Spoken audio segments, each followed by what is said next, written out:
নমস্কাৰ, মোৰ নাম ৰিংকু তালুকদাৰ।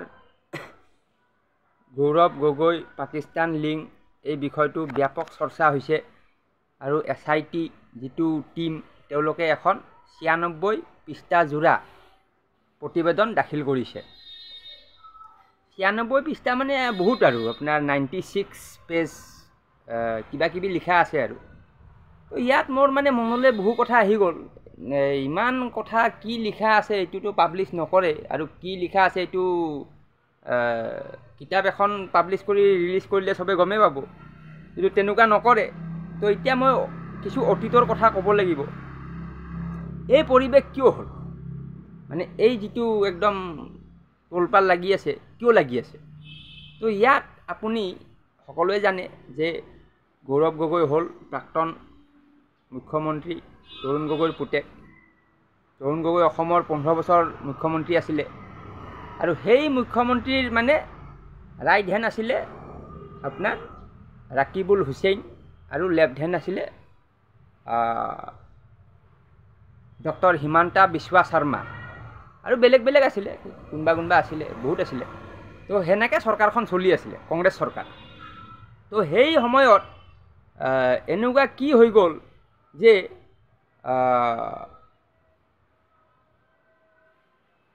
ডক্টৰ হিমন্ত বিশ্ব শৰ্মা তৰুণ গগৈৰ সংগ এৰিব লগা হ'ল।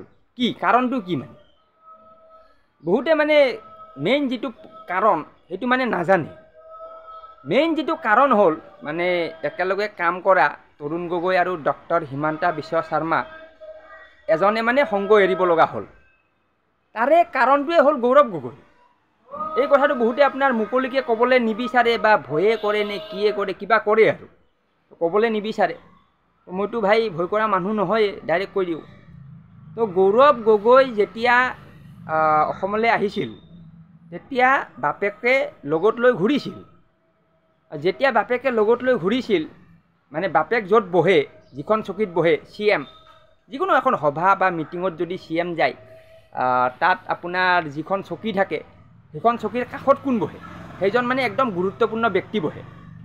এইটো আপুনি চাব, এইবোৰ লক্ষ্য কৰিলে দেখিব। তো সেই চকীখনত বহিছিল গৌৰৱ গগৈ। তো কিন্তু সেই চকীখনত বহিব বিচাৰিছিল ডক্টৰ হিমন্ত বিশ্ব শৰ্মা। চকী কাষে কাষে চকী থাকেতো, বা সাংবাদিকে যেতিয়া কথা পাতে এনেকৈ বুমটো লৈ কিনে কথা পাতে তেতিয়া কাষত কোন থিয় হৈ থাকে সেইটো মাৰ্ক কৰিব লগা বস্তু।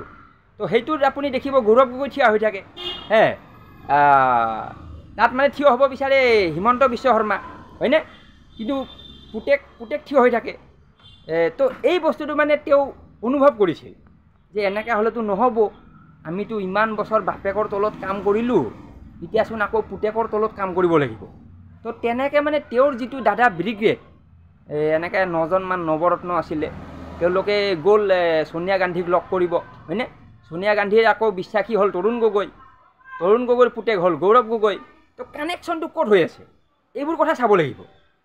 তো যেতিয়া ছোনিয়া গান্ধীয়ে কথাটো নুশুনিলে, মানে ডক্টৰ হিমন্ত বিশ্ব শৰ্মাৰ কথা নুশুনিলে, ৰিজেক্ট কৰি দিলে, ৰাহুল গান্ধীৰ ওচৰত গ'ল, ৰাহুল গান্ধী ৰিজেক্ট কৰিলে, তেতিয়া গ'ল মানে অমিত শ্বাহৰ ওচৰত।